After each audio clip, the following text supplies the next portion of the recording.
I've got the control of the camera. I've got the power. Dun, dun, dun, dun, dun, dun, dun, dun, dun, dun. Okay. Hello, everybody, and welcome to episode 532 of the Dead Robot Society. I'm Terry Mixon. Joining me, Paul E. Cooley. How you doing, man? You're snoring? Didn't sleep well? I haven't slept well in days. Have you considered, having somebody put a sap right behind the ear there, take you down? No, I just have considered putting an off switch on my head. Just like turn off brain. Yeah, but let me know how that works out for you. Yeah, then I wouldn't be coding till 2 a.m. I haven't been writing much, but I have been getting a lot of other work done. So behind the 8-ball means focus on this. But that doesn't mean I've stopped thinking about the stories. They're getting ridiculous. I outlined another book the other night, or last night rather. Outlined a book between 2 and 3 this morning. So exactly how many books are sitting on your Kanban schedule? Shut up. Too many. Anyway, I haven't updated my Kanban in forever. What's the point? Right now it's all chaos. Anyway, I know what I'm working on right now, but I did outline another book, or probably a short book, maybe 60,000 words, I think. Shut up, Terry. But I know what you were going to say. It'll never last. That not 90,000 words tops, when you start going that way. Notwithstanding, I've been doing a lot of research on stuff that I need for my work in progress. So current work in progress. We talked a little bit about that, and it sounds really interesting. I think you're going to have a lot of fun writing that. I'm already having fun. It's just finding time to go have the fun at this point. Have you considered cloning? I considered cloning years ago, and I don't think the state of the art has changed much. Yeah, pretty much you as Dolly the sheep. That's a visual I think we could all do without. Yeah, I don't want to go that far. What about you, man? What's going on with you? I finished getting the editing done for my self read-through on Race to Terra, and it's off to the editor. We'll see when that comes back. I'm thinking that it's going to be published in mid-March, but who knows? It might come back early. It might come out early. Don't know. One of the interesting things that I'm doing now is I went ahead and emailed my mailing list and said, I'm thinking about putting an advanced reader team together. Who might have interest? Yeah, that was a mistake. Yeah, that was a mistake. 200 people showed up. Pretty much. Yeah, that's about the number of people that responded. I don't know how many people I'm actually going to select. I suspect it won't be more than 75 to 100, but I've got to go through that list and build something. Why don't you try 10? No, my goal is to have 30, 40, 50 reviews in the first couple of days.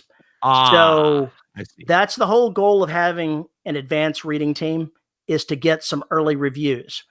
10 is not going to cut it, but minimum, I'm going to select 50 people and see if I get 20 reviews out of that. I can't wait to see how this goat rodeo goes. It's going to be an experiment. I can't wait to see how this goat rodeo What's your goes. prediction? Come on, Conrack the Magnificent. Slap that envelope on your forehead. Nope, not going to do it. Not going to do it, because I really hope it works. I really hope you get a lot of mileage out of it. I'm coming into this with low expectations, because people have the different calls on their time. Mm-hmm. Just because I send them an advanced reading copy on this, yep. If I get 25% response rate out of it, I'll be pleased. If I get 50%, I'll be ecstatic. I don't expect more than that. I mean, who would? Not really. Like, if I put out there, it'd take like 10 people. I usually hear back from 6. That's a great result. That is an awesome result. If I put that out wider and some of the not as crazed feelings got a hold of it, there's no telling when I get it back. It's like I said, if I take 100 people, if I got 25 reviews out of it, I'd be thrilled. I'd be really happy with that. If I got 50, it'd be amazing. But I don't expect that. That's an unreasonable expectation. Yeah. But one of the things that I can do is I can always cull that list later on. Yeah, there's a balancing act here of how do you know who's going to respond and who's not and what reasoning they've got.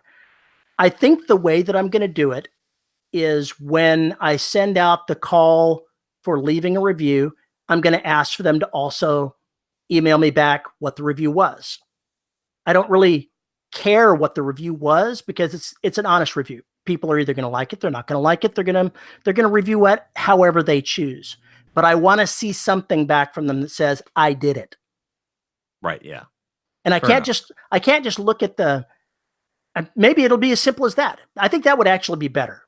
A simple, leave your review and send me an email saying I left a review. I have quite a few people who do that already. So I don't really want to know what the words are because reading reviews is one of those things that I try to avoid. But I definitely like some feedback of how many people actually left a review. And if somebody doesn't do it for a couple of books, call them from the list. Huh? And I can't trust what I see on places like Amazon because they remove reviews. Somebody might, in good faith, leave a review and it disappear later through nothing that they've done. Yeah, part of me wonders if there's something going on with Gares Inferno because there's a rumor going around that Amazon's been trolling Facebook author pages, and if you join the author page, they remove your review. I think it's different. I think if you have associated your Facebook page with your Goodreads account, that's what they're doing. And I never did that. And I haven't had any reviews removed that I know of. So I think that that's what they're using. Maybe. I don't know. If they don't know what my Facebook is, then they can't link me up to that. So it has to be something that they know what my Facebook login is. Goodreads is a great place that they could figure that out. Well, regardless, I've seen some author pages die because of that. Yeah. So I don't know if it's true or not. I'm just saying that's one of the things that's been going around. So I think that getting back on the subject of what I was doing, I think that in the end, whatever amount of people I put on that mailing list, which I need to do that today or tomorrow, and send out the advance copy. When the time comes for a call for action, I'm going to pay attention to who sends me a note back. If they leave a review and don't send me a note back, I'm not going to know. True. And then they're going to get called in a couple of books. Fair enough. And when I sent out the call for them, I said, I may not use everybody, but if I don't, I'll put your email aside. And if openings open up, I'll send you a note and see if you're still interested. So those 200 are still going to be sitting there, whatever amount I don't use, waiting for their turn to have a chance at it. And how I'm going to select whoever I select out of it, I have no idea. I'll probably go through it first and see who I recognize. If it's a name I know, I'll probably add them. If it's somebody I don't know, then it'll probably become first come, first serve. Because I won't know any better. Like I said, I hope this experiment works out for you. We will find out. I am in the process of reading the last 2 books in my Humanity Unlimited saga and making notes to myself so that I'll be ready to start writing on book 4. While at the same time, I suspect I will be getting my 40,000 roughly word marching orders from Glenn Stewart in another week. So I may be able to start writing, but I'll almost immediately have to turn around and write on Glenn's stuff on the combination work that we're doing because it's got a deadline. Deadlines are never a good thing. And it's a kind of hard one. Uh-oh. He's pre-booked the editor and pre-booked the voice talent. Ruh-roh. So we kind of got to get that book done before the deadline. I know what you'll be doing all this month.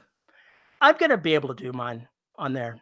He's coming into it because of various things going on in his life. He's not coming into it too late, and there's a cushion built into it. Right, yeah. So we're not behind the 8 ball here. Yeah. Things are going to be okay. Again, I can't wait to hear how all this works out.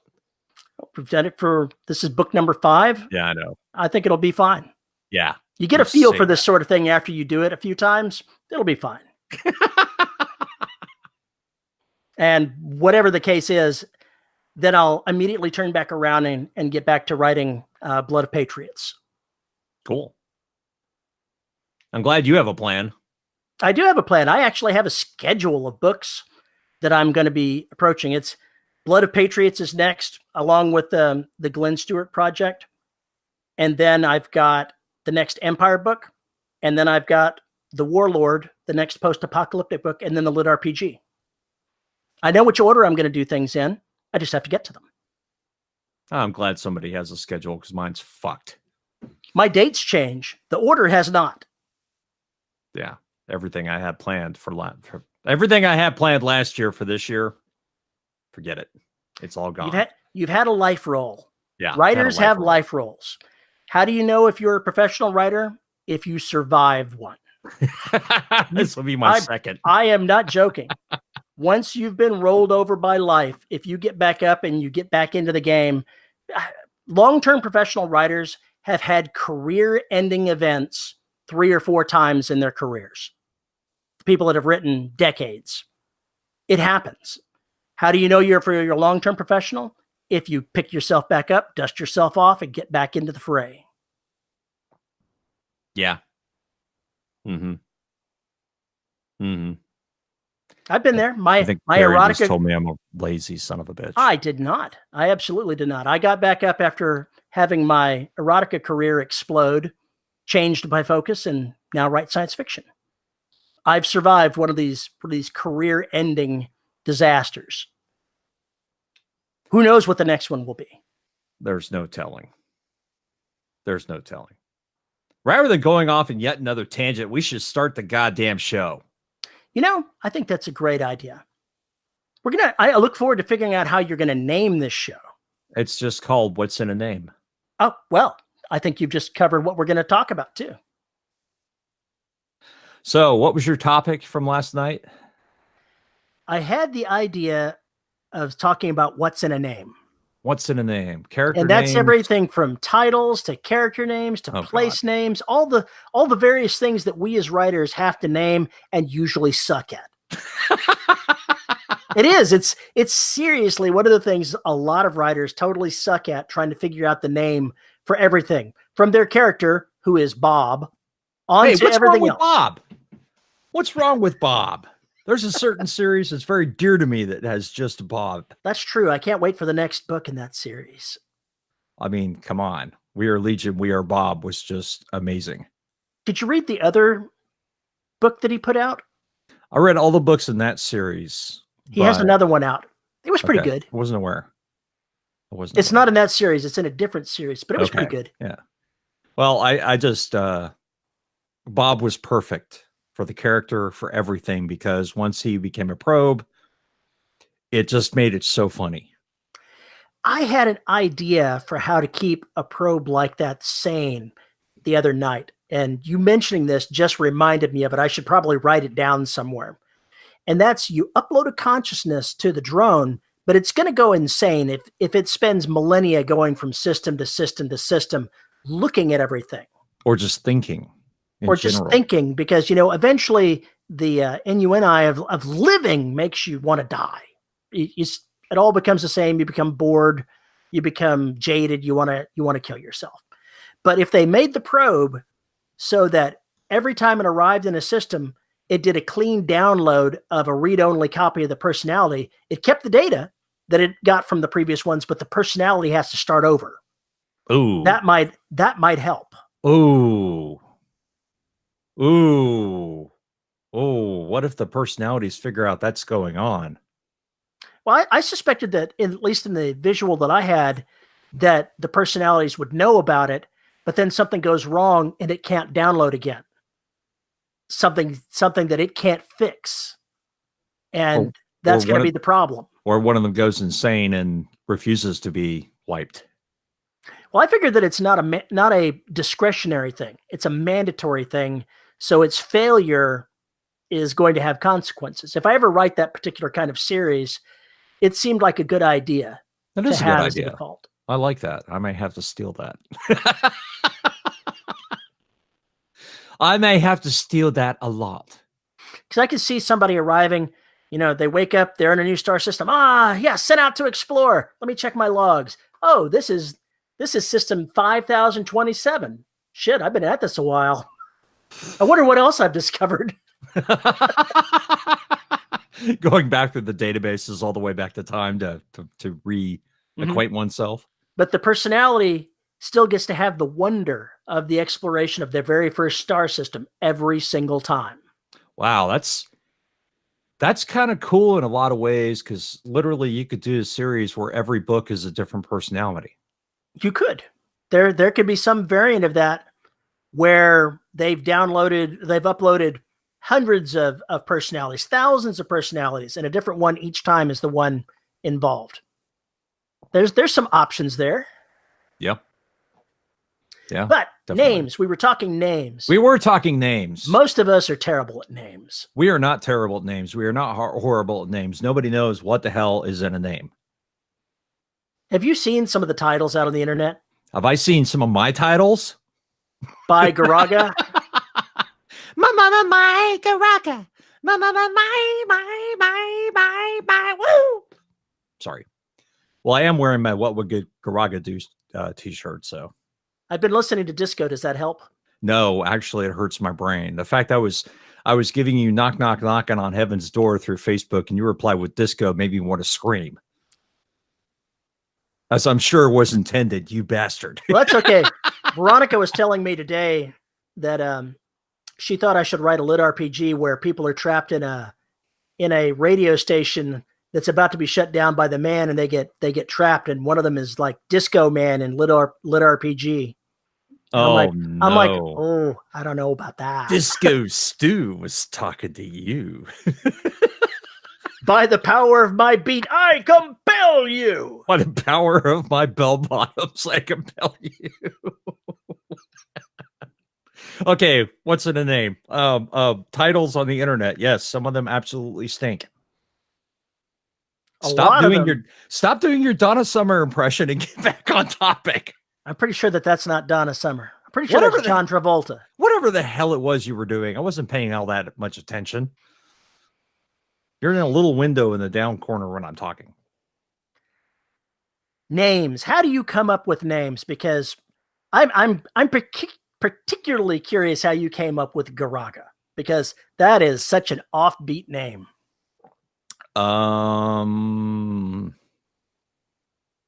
It will sound stupid. Most things that writers do sound stupid. I heard it. Was it a dream? No, it's when I was walking the dog. That's when that entire series was born.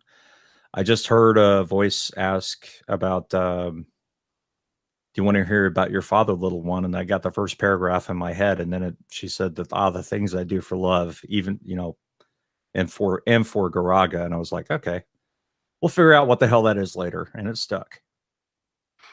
So that wasn't an actual voice you heard. No, it was just your interior monologue. My imagination decided to speak to me that night. Your imaginary friends are a little scary. When they show up, they can be. They sometimes have some interesting stuff to say that ends up in books. So that's about all I can say about that. But anyway, Garaga is difficult because it's hard for people to pronounce. They want to call it all sorts of crazy shit. But then again, my last name is Cooley, and I've been called every possible derivation of that you could possibly imagine. So it's pretty straightforward. Cooley. Yeah. Collie. Coley. Who I never thought of Collie. That's rough. Collie. Let's see. I just said it. Coley. Yeah. It's like Paul Coley. Huh? The worst I have to do with is being Nixon on occasion. Nixon. Yeah. I would take take that as a great insult. Anyway. When I was a kid, all I did was I had a decent Richard Nixon impression. Didn't everybody? I had to have one a little notch above everything else. I am not a crook.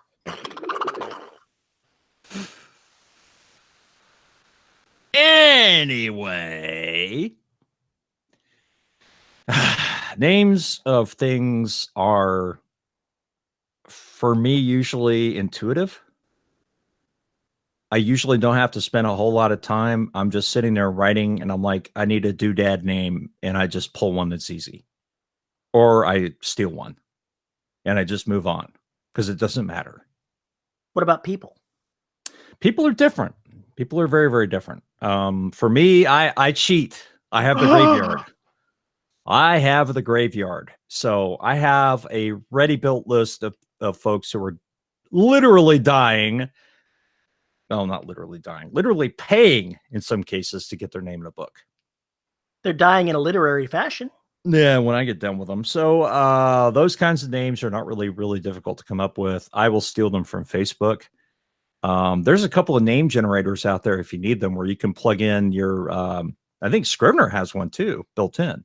Scrivener has one built in. I've used it, a couple of other programs, and there's a place called, was it UIA names, something like that, that I used a lot in the past. Now I'll look it up to make sure I get it right. I mean, the names I used in the Garaga books that take place in the past, I stole those names from looking at historical names of the times, and then doing a little bit of research on some of the ancillary names of gods and things like that. That's where I stole all those names from. I didn't have to invent those. UI names. UI I used that in the past a lot, and it's a pretty decent one. But anything that I can do to generate a whole bunch of names, I'll go ahead and snag a few of them, and when I find one that I like, I'll use it. Gotcha. There's another place you can find a whole ass ton of names is pick any movie ever made and go to the credits at the end and go through the 500 million names listed at the end, and you will find some gems. Oh yeah, you'll find some good ones. Or hockey players. Or both. Or both. Basically, the goal is to base a title, a name, all these things are just pointers. They point at something, and we use them as labels to describe who is this sack of bones and carrying a brain around, who that is. How do we know if we've picked a decent name? Because in all too many cases, like I said earlier, it's not. Yes, but what is a decent name? See, that's a very subjective sort of thing, which makes this a very difficult question. I mean, Bilbo. Bilbo is a very memorable name. It is easy. It's easy. Hush. It's easy because it's 2 syllables and it pops. It's got a cadence to it. Bilbo. It's got a very good cadence to it. That's why it works. Something like Sam, very, very short, informal kind of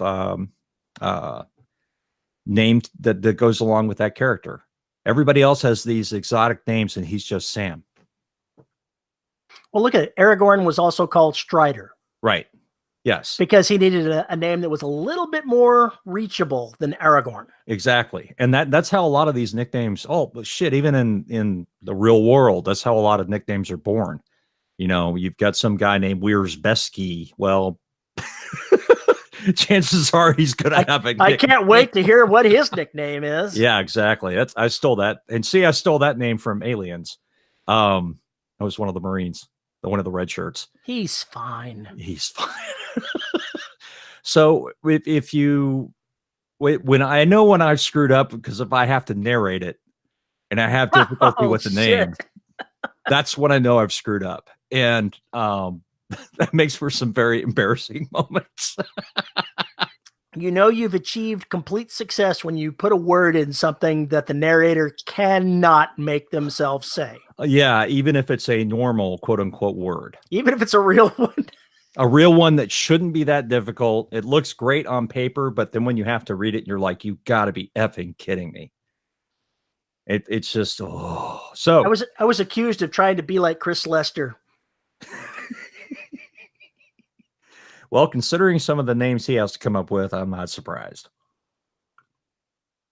Not to mention words used in everything else. I know there's sometimes where I come across my work, I'll find a word and I'm like, why did I use that word? I can't pronounce that. I can hear it just fine. I can't say it. So spoken word hits a different part of the brain than the written word. And it can really trip you up sometimes. It's all, I mean, there is a level of rehearsal that has to go on with it if you have words like that. Like if I was a professional narrator, I'd have to spend a lot of time learning proper diction to be able to pronounce some of the crap that writers like us throw in their stories. Because some of those words you just, and the worst part is sometimes there is no other word that fits. There's just no other word. I can use this one word or 3 sentences. I want that one word. Yes, but I won't be able to pronounce it later. I think the thing is with titles and characters, if you're not going to make them pronounceable, you cannot repeat them over and over and over again. For me as a reader, I want a shorthand. I don't want to have to read this. That's cruelty if you just repeat it over and over again. Pretty much. I want to get it down to like 7 or 8 words or letters, please. 7 or 8 words, 7 or 8 letters, please. Because it's just, we'll move it along. I know you can't do that all the time, but that's why, you know, if I refer to somebody as their full name, because maybe we're introducing them, but they're just a part of the scenery, then I might refer to them later as the soldier or the guard or anything else. Because I want them to remain anonymous. I don't give them really a name. And they just sit there in the background because that's what they're supposed to do. But they're there for somehow to, you know, put some atmosphere into what's going on around so it doesn't seem like an ant farm. One of the more interesting things that I find difficult in naming isn't people, it's places like star systems or cities even, because they don't have like a naming scheme that you can use like people. I'll come up, oh, we're arriving in this new star system. The hell am I going to name this damn place? Well, so I start searching around on my bookshelf going, what can I name it? This is Bubba's barbecue system. You know, that's frighteningly close to at least one place that I've named. And this tiny little backwater is known for. Welcome to Mullet. I didn't actually use the name Mullet as a place name, but I really should use it. We have to fly to the planet Mullet. Then you can see people getting off the shuttle. Oh my God. Oh my God. See, that's the kind of thing you need to put in your space station when somebody lands. You know, so-and-so flight now arriving from Mullet. Oh, sorry, that belongs in airplane. Anyway, names for star systems, names for ships. You pick something and go with it. I think. In fact, if you look at military sci-fi, I bet a good 10 to 20% of it has Roman names in it. Yeah, I know that one person is a lot more I'm not very organized for naming ships. I'm as disorganized for that as I am for everything else. But like someone decided that a particular class of ship was named for wet Navy admirals. And so they would pick names from that. So they would group them together for what names of a particular kind of ship would have. I am way not that organized. That's pretty crazy. But you choose a system like that. For crying out loud, you just need to think about like the periodic table. You know, go look at the periodic table and start just grabbing words that match with the first 2 letters of whatever it is, or a word that comes to your mind when you look at it. Unobtainium. That's what we need. I actually was going to mention unobtainium. I can't even say it. Raritanium and handwavium. I have seen several authors and movie directors now include those as an ironic. Yeah, we know this is bullshit. Let's just move. Just roll with it. I was listening to one of the novels in Chris Kennedy's 4 Horsemen universe, and people on Earth fed the aliens that they couldn't produce stuff because they were out of unobtainium and handwavium and had to order some. And the aliens were completely clueless that this was a thing. Oh, stall them. That's exactly what that was. Oh God. But that's another thing. Go look at how elements are named. Go look at how minerals are named. If you want to come up with a new mineral, just kind of follow what sounds right. It's like naming cats. Yeah, cats. And I guess characters are like that too. Sometimes the personality is important. The personality will actually, in some cases, give you the name. Or if you're really hearing that voice loud and clear from that character, start interviewing them, start asking them questions, and see what comes back. I mean, you're talking to yourself, obviously, but if you start thinking about how the character would react to those questions and you ask them aloud or at least put them on paper, you might be surprised, because that's how I found the character for Sigler's the writer was doing all of that, because we never really got to see him. I only knew what he did on the arena floor. So being able to include all that helped me flesh out his world and help me understand who he was, but I already had a name for him. But the way I see characters is they're like subroutines. When you as the writer are tagging a character, you drop into that particular character. When you're done, you rise back up out of it and drop into another one. Right. Which is another reason why third person limited omniscient narrators are awesome. Because you can do that. Just, try to do it in one person per scene, please. But you can do it however you like. Unless you're Nora Roberts, in which case you're bouncing between people in the middle of your paragraph. Stephen King will do that too, man. And they do it well. That's why they're the masters and we're not. And we're not. At some point, I might be ballsy enough to try it, but it turns out so poorly so often. Anyway, so names like phasers, lasers. I mean, how did you get the name phaser? They just stole from laser and put a PH in it. Actually, I'm not sure that they stole it from laser. I think they may have shortened something called a phased laser. Oh, maybe that's what it was. Into a single word, but I'm just guessing there. I don't actually recall ever having read what it is, but it sounds like it's actually a mashup. Right, and mashups are good, and that goes to prove the point. That goes to exactly prove the point. It's a replacement or a conjunction of two things. Photon torpedoes. Two things that have nothing to do with one another. Isn't it proton, not photon? It's photon. I thought they were proton torpedoes. Pretty sure not. I'm not going to say I'm right out because my Star Trek knowledge is rather limited. And when I say I'm pretty sure it's not, I'm absolutely certain it's not. Okay, fair enough. Anyway, regardless. Yeah, putting those things together makes it excellent. And it doesn't have to be a big deal. You could just describe them as torpedoes. Tell us what they do when you use them. Yeah, phrases like antimatter torpedoes. You know there's going to be a big boom at the end. Yeah, that's the thing. With a torpedo, in my mind anyway, and I'm guessing in yours too, you see an explosion at the end of it, just like missile. You don't see a thud, you see a boom. Kinetic orbital bombardment. You see a big old meteor impact when it hits the ground. The moment you said kinetic, that kind of described that something bad was going to happen.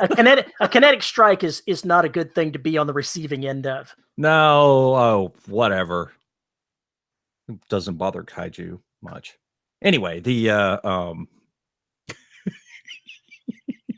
shouldn't be foreshadowing.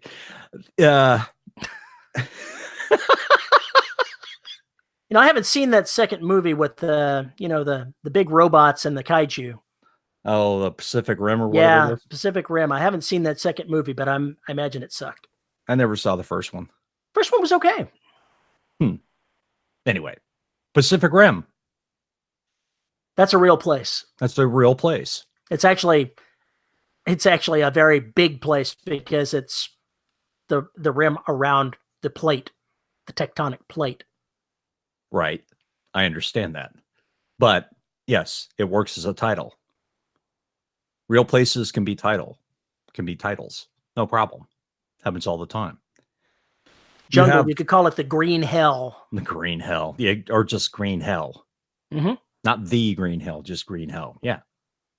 I like the two-word title better, but I like shorter titles than you do. Mr. Well, I wasn't thinking of it as a book title, but yeah, for a book title, 2 words would have worked better. But if a character's talking about it as a specific place, he'd probably toss the word "the" in front of it. Yeah, maybe. Very well. Very, very likely. Depends on which one of us is writing this. Regardless, the titles we talked about this on the show before, and it's a problem I think a lot of us face. You think a title has to be something cool and catchy, and that it somehow has to embody the work. It does. Won't. It won't, and it can't. It can. It absolutely can. No, it can't. Why not? Because how? Okay, what title of yours has properly embodied the book? Empire of Bones. Empire of Bones. How does that tell me anything about Kelsey or Jared or anything else? It doesn't, but it certainly talks about the universe in which they live. Correct, but it does not encompass the characters or any of the actual conflict going on. Well, unless you're going to go ahead and, put the scene on your cover there, the entire thing in little bitty teeny print going all the way down the front of the page, but you're never going to manage that. But that's my point. The title Empire of Bones has a feel to it. It has life, ironically. It has life in the sense that it gives you the idea of history, and that something bad happened, that you're traveling through a graveyard. It gives you, at least for me, it gives me all those feelings before I know anything else about the book or the series. That's what it does. That's one of the things the title is supposed to do. It's marketing. It's supposed to be a touchstone that evokes certain emotions and visual images in your head when you hear it. And if you can manage that in a short title, then that's a good thing. You got to work with not having a really big, long title or using words that make it impossible to fit on the cover. Like when my wife gave me total hell for making reconnaissance in force. That's a lot of letters in one word. You might as well have just called the book Supercalifragilisticexpialidocious. There, put that on the cover. Well, when I get around to going through covers again, I'm going to retitle it Recon in Force and leave it there. That sounds like a good idea right there, Bob. I should have done that in the first place. Yes, you should have. But I didn't. Because I'm an author and I suck at making Yes, money. you suck. I chose the black because it had, I love the idea of, the movie and books, The Thing. And since I was aping that, it's all those movies, the Blob, The Thing, Alien. The black just kind of fits in with that. And it just gives, it's supposed to give a sense of dread to it. And that, oh, there's something bad sitting in the darkness. It's just supposed to give you that feeling. That's why I chose it. Derelict has the same kind of thing. If I hear derelict, it's a creepy ship that's abandoned. That's what I hear. It's going to be fine. It'll be fine. Regardless of how it's referenced, if you just give it that tag, and I find that one word or two word titles work best for that. I think you've hit pay dirt, because then when people make reference to it to tell their buddies or whatever else about it, they don't have to put it on 4 freaking lines. Yep. What the book is called. I'm about to start writing book 4 in my Humanity Unlimited saga. And when I first started that, I wanted to have kind of a libertarian feel to it, just a little vibe going into it. So I named the first one Liberty Station. And from there, I kept hitting the theme of that: Freedom Express, Tree of Liberty, Blood of Patriots. I'm tagging the same sort of thing to hit the theme over and over again. Even though the words are different, it evokes the same feel. Right, and that's the important bit, is to lock onto that feel. That's easier to do with titles, obviously, than characters at times. But, or naming the Dumaflachi that's in the ship. I also find Dumaflachi is a very good word to use. You should trademark that. Especially if one of the characters is wandering around the engineering bay and they don't know anything about anything. So, that'd be good. Hoss! Engineer sent me to look for the left-handed conduit bender. You seen that sucker? It's all about ball bearings now. All about ball bearings. Yes. Thank you, Chip. Was it Fletch? There we go. Thank you, Fletch. There is a craft to it. There are people who do it really well. And then there's the rest of us. Yeah, pretty much. When I put a working title on a book when I'm writing it, you could pretty much guarantee that it is not going to stay the same. Hell, even when I finish the damn thing, I may go through 2 iterations trying to write that book with that title and fail. Not because, that's history or anything. No, not because of that. Working titles usually stick around with me. I usually don't get abandoned. They rarely get changed.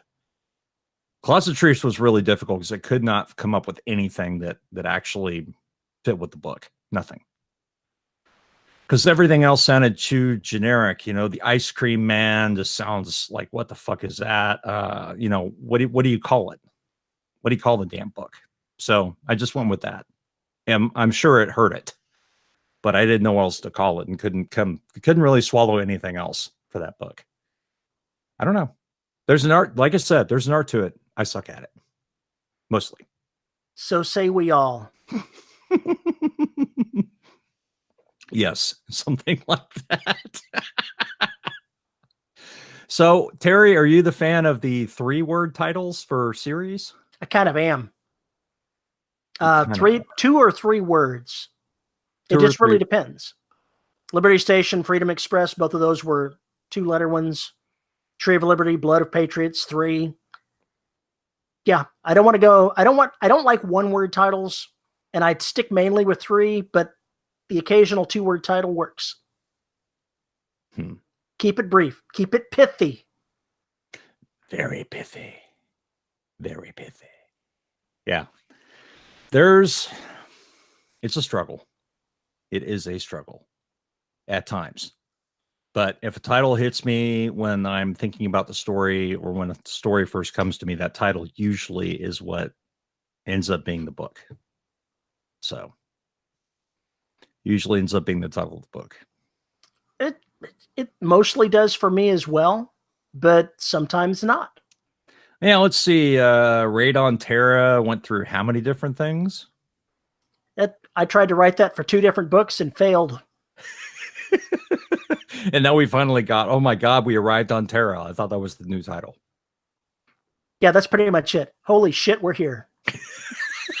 Now we can get on with this raid. It probably wouldn't work for the next book either, so I'm not even going to try.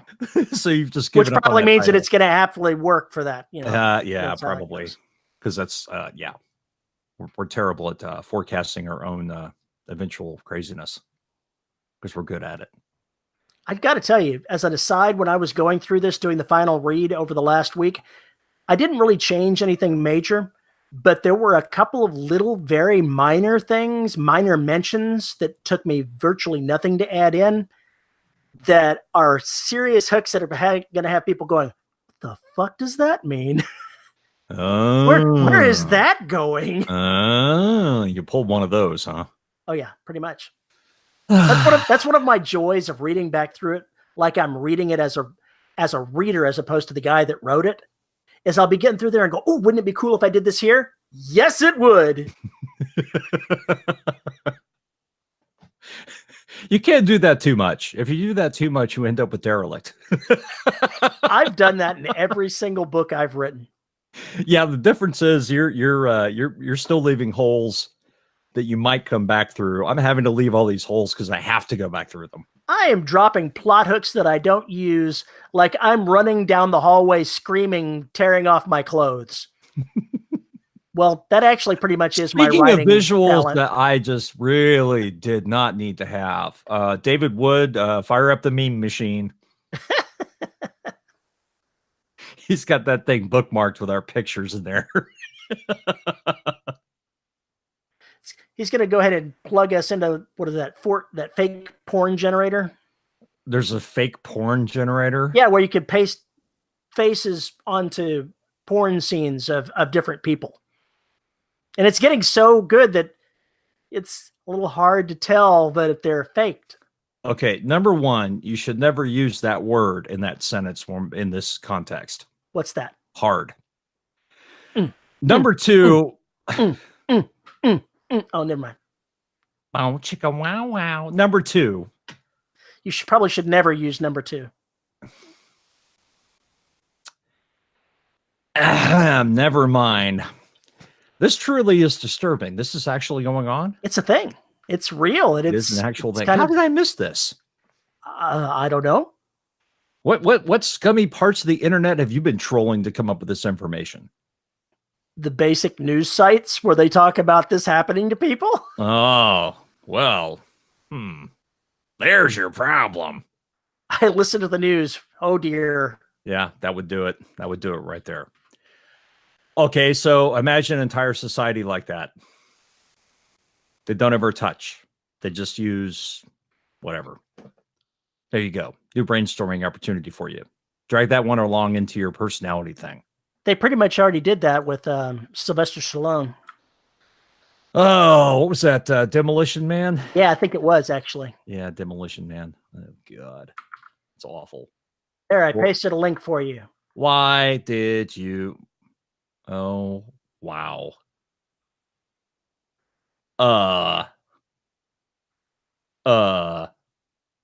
Well, okay then. Right. So don't worry. I'm sure that David's going to go ahead and use Ron Jeremy as the guy he pastes your face on. Where were we before you dragged us down this particular gutter? I haven't got the slightest idea. This is why we can't have nice things, Derry. This is why we can't have nice things. I'll accept that. We were doing sort of well on the topic. Now you've completely derailed us. Yeah, I got nothing. So now I have the option to completely cut this part or just leave it in. You can leave it in. You're a glutton for punishment that way. Apparently, because I got to listen to this shit all over again. What's the hardest name you've ever had to come up with? This is scary.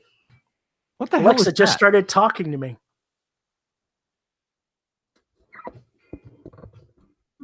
I'm not sure.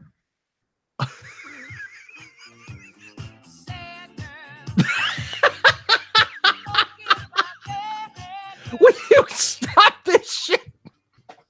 I have to go back and edit this crap now. Alexa, stop.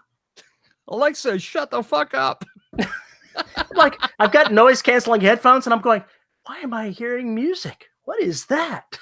Well, I'm so goddamn deaf. I didn't even notice until you got closer to it. I have no idea how long it's been doing that.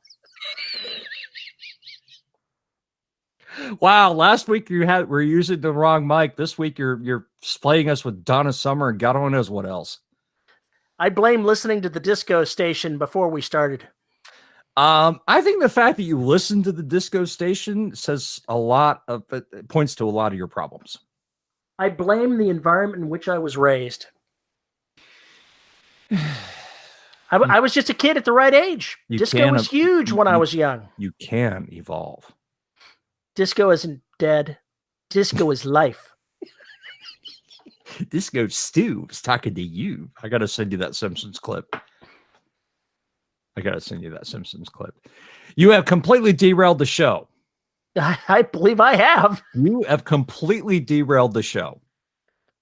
I now have no idea how to get us back on track. I have no idea if we were even on track before you decided to drop a kinetic weapon on top of the show. Then the way we do that is we just ask another question. Ask another question? Technological items. How do you go about naming something that's tech so it doesn't sound like you just made it up? We talked about that. Phaser. No, that's specific weapons. I'm talking like science. You want to have a new branch of science. A new branch of science. I'm going to have my xenoarchaeologist, my whatever the hell. Xenobiologist? You've got to know these things to put these titles all together in Latin-y stuff. It's actually not that difficult. A psychochemist. What the hell is a psychochemist? I imagine there's a knife involved. If it's one word? I have no idea. I can't parse that. Well, you could have it psychic and chemist. I know what psychokinesis is, but I don't know what a psychochemist is. That's different. That's telekinesis, psychokinesis. That's different. I don't know what a psychochemist is. It's not my story. But that's a name that you could use to describe some strange piece of technology that has to do with popping pills and telekinetic powers.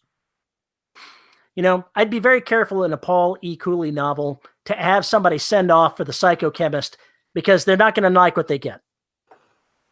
Well, let's see. In Altered Carbon, wasn't it a psychosurgeon? It might have been. I don't remember. I think it was. Anyway, the whole point is that you can take those branches and kind of put them together. Like you mentioned, xenobiology, xenoarchaeology, things like that. Yeah, if you use a term like that and it's just immediately is relevant to us, you're just putting a prefix in front of something we already understand. And those prefixes are very easy to find. If you don't know Latin, which I don't, all you can do is start looking at the internet and see how the classifications work. You can really twist it around. You can have a xeno librarian. Yeah, that's my point. You can have anything you want in there and have it pretty much work. As long as it's believable in the story, if the characters could believe that that's what they're happening, most readers will accept it too. Right. And that's kind of the important part, is it has to be something that they can at least be familiar with, or should be, if possible. Otherwise, you're going to have some splaining to do. And for God's sake, if you're naming your aliens, lay off the hard consonants and the apostrophes. Please, God. Put some vowels in there. Well, this unpronounceable name brought to you by... I read at least one book where there were a whole ton of characters from an alien race with the names, and I'm like, I don't even know how to shorten this in my head. I don't know who anybody is anymore. Right. Yeah, and that's why I try and give characters nicknames as much as possible, or short names that can be used, or I refer to them by rank. And problematically, if you name people or places with similar names, your readers will also become confused. Yeah, this is something I did not foresee, but I have a Shauna, a Sarah, and there's a third S name in Evolution, because like a moron, I wasn't thinking about the fact that I was going to have 3 books. So all the female characters start with S. A little bit of a problem. So yeah, I'm having to get around that now, or had to get around that in Evolution. I discovered, because one of the readers told me about it, that I had a planetary system and a kingdom on a different planet with similar names, close enough to where they look different in the written form, but they sound very much alike when spoken. Okay. Yeah. Since I'm not going to visit one of them ever again, I changed the name and put a J instead of an R in the front of it. It was only a couple of mentions. No one will ever notice. Probably not. Those are things you need to think about, though. If you're writing a book that has a lot of characters, it's going to be impossible to not. Well, it should not necessarily impossible, but it may be really difficult not to repeat, major letters at the very front. Marcus, Mike, Mallory. I discovered when I was going through having my story Bible compiled that I had 2 characters with the same last name set 500 years apart. So I immediately said, they're related. It's never come up, never happened, but in my brain, I'm going, they're related. Yeah. So if it ever comes up, you'll just be able to go, I'll take that. You're the ancient whatever. Exactly. Yeah, I got a thing in Derelict like that, but I'm not gonna say anything more than that. If you don't have a story Bible, you're going to go through several books in a series, and you're going to repeat yourself, and you're never going to know. That's probably true. And even if you have a story Bible, once you write enough books in it, it's still going to get difficult to realize you have to go looking for that information. Luckily, the way that I have it, all the names are in the same place in alphabetical order, last name first. So I could go back and go, did I ever use that last name? Let me check. Yay! I'm free and clear. Yay! Or poo. I have to find a new name. Yeah, that's the hope. It's probably not going to work out that way for me, but I'm going to try. Well, I mean, if I always wanted some odd names, I would steal them from the patron list. That works. Yeah, it does. I'm looking at them right now. They're trouble. They're all trouble. That I really do think that if you're planning a series, these are some things you have to consider because you may be stuck with these names for a very long time. Yeah, it's easy when you're writing a single book to go, yeah, I'll just do this one thing. Then you're going to have to live with that one thing for a dozen novels. You may have an inside joke where two characters are named the same but look completely different. Well, that joke is going to come back and revisit you again and again and again and again, possibly with serious confusion. So I can't remember which twin is which in Jake Bible's Mega. I get them confused all the time. And at least in the first book, got them very, very confused. And it didn't matter because they had the same exact personality. They did exactly the same job. They were completely interchangeable. So it didn't matter. That was probably kind of the point. Yeah, I think maybe it was. Regardless, it worked. It got around the problem. So he could do whatever he wanted with those names because the point was they were interchangeable and it didn't matter. The last couple of books in the Empire series, spoiler alert, if you haven't read the last few, I may be about to drop something on you that you're not aware of. So you may want to tune out for a few minutes. I went ahead and pulled in the hook that I had left way back in the series and brought another version of a person from a different universe in. So I've got two of the same character, same name, a lot of the same behaviors, but a lot of things that are different. Going through a book that has both of them in it is a real challenge in how to refer to one or the other and make it clear without being obvious about it. Yeah, and that's where you are. It causes some issues. My alpha reader tells me that in this particular novel, he had no difficulty discerning who was who, and he was never confused. Yay. That's always a good thing. Hopefully it'll work. Yeah, it'd be nice if that worked. Yes.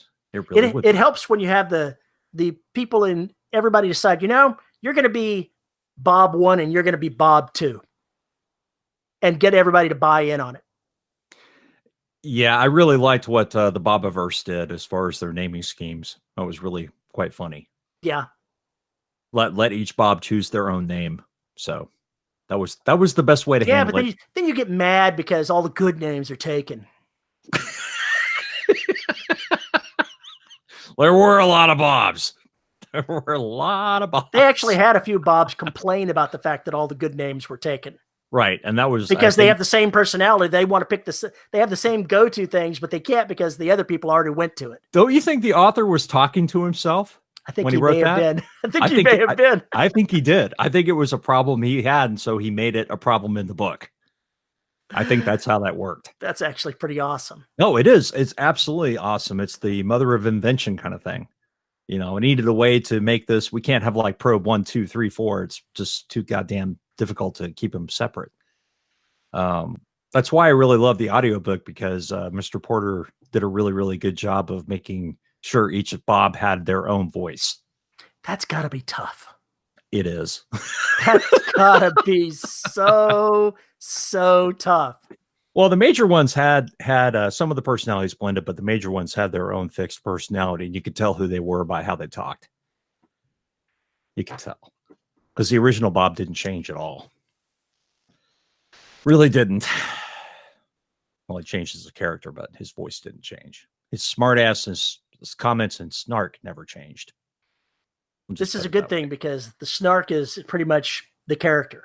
Yeah, the snark is the character. The snark and the fortitude to keep dealing with this bullshit. Yeah. Works well. And yet the character's just named Bob. Just a lonely guy named Bob. Saving the human race and everybody else. But what about Bob? Yeah, that's the big joke.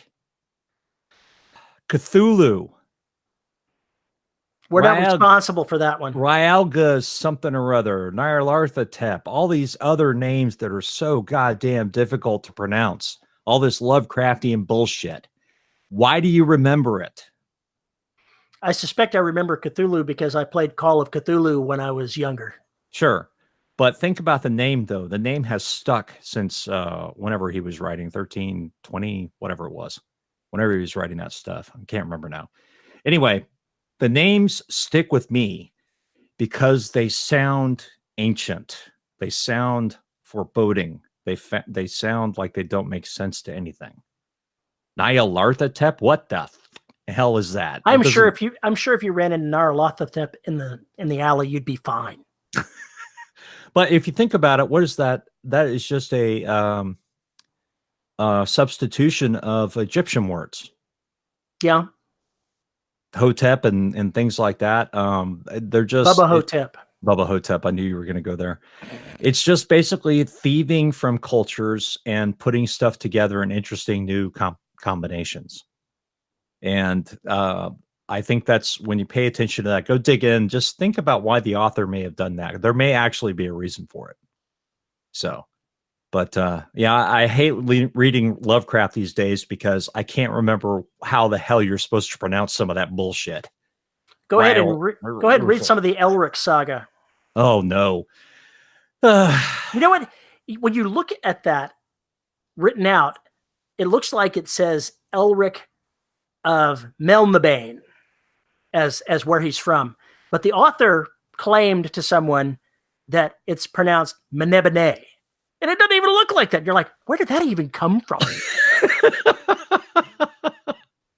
It's like Warren Norwood's book, Fies of the Gabriel Ratchets. Uh-huh. Yeah. I was apparently one of the only people on the planet to pronounce the first word correctly. At least that's what he told me. Good book, good series, Wendover Tapes. Check it out. But yeah, that's exactly kind of the response I had when I saw the cover for the book. Was I read the title and went, "What the f does that even mean?" Well, it made you look.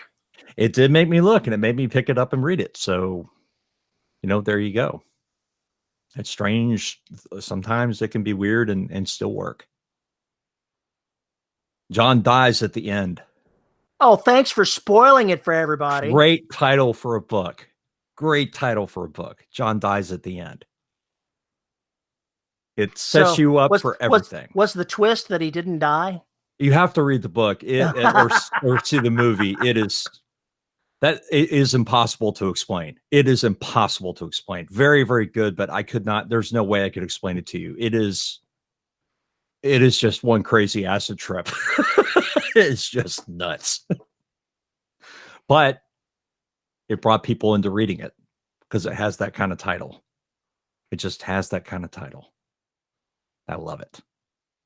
I love it when authors hit when they manage to hit the nail on the head and it kind of sticks with you. It's a catchy title that sticks in your brain long after maybe the details of the story have faded. So when you do it right, that's what happens. Anyway, I think I'm done with this. I think we're both done with this. We're done with this conversation. You derailed us. Now I have to go back and do all this editing. I blame Disco. John Travolta is the cause of this disaster. I never knew before today that really all you wanted in life was to have John Travolta's love child. Who says I don't? Get us out of here. Folks, if you would like to send us a note to tell us about your love of disco, send us an email at show@deadrobotsociety.com. No, please don't.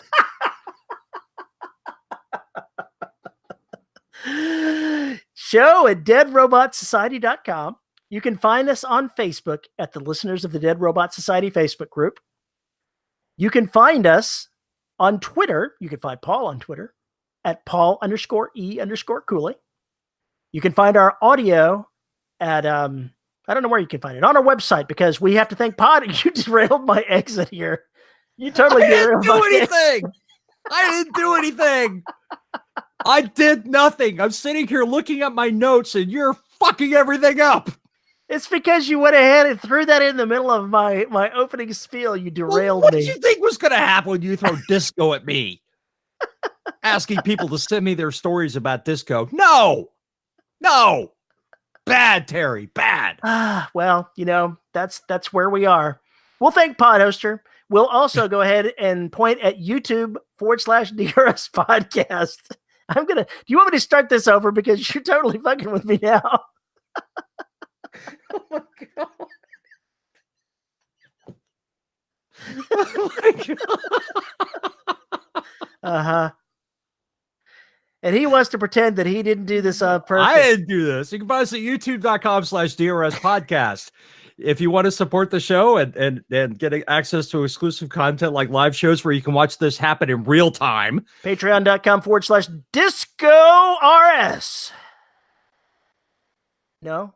At patreon.com/DRS podcast. And at the $10 level, you get your name read every week. I have a feeling we'll have a lot of people dropping out of the $10 level after this show.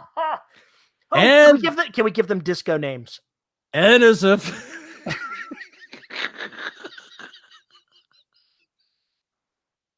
if I knew more disco moves, I'd do that. I would do that. It would be awesome. And our $10 patrons this week are JD Barker, Veronica Red Dress Jaguar, Jack Fickle Freeloaders Finding Faithful Friends Fast Erickson, Kelson, a crocodile can't poke its tongue. Oh my god. It's not even spelled that sounds right. dirty. What are you doing over there? A crocodile can't poke its tongue out. Kelson deal. Isabel Cushy. Rick, this shit's still pretty good. It's good to be the King Shaw. Lisa Slack, Nathan Cosby, Cheryl Winters, Tracy Bodine, John Kilgallen, Devin Lee, Drew M2 arrives on Terra, Bernardi, Chris Winder, Andre Conde Moraes, DJ Chamberlain, and J.R. Handley. Thanks for putting up with our horrible endings, folks. These endings are almost as bad as the ones in my book. All right, so our books. Let's get out of here, Terry. Now that Minnie has hijacked the show. See you next week, folks.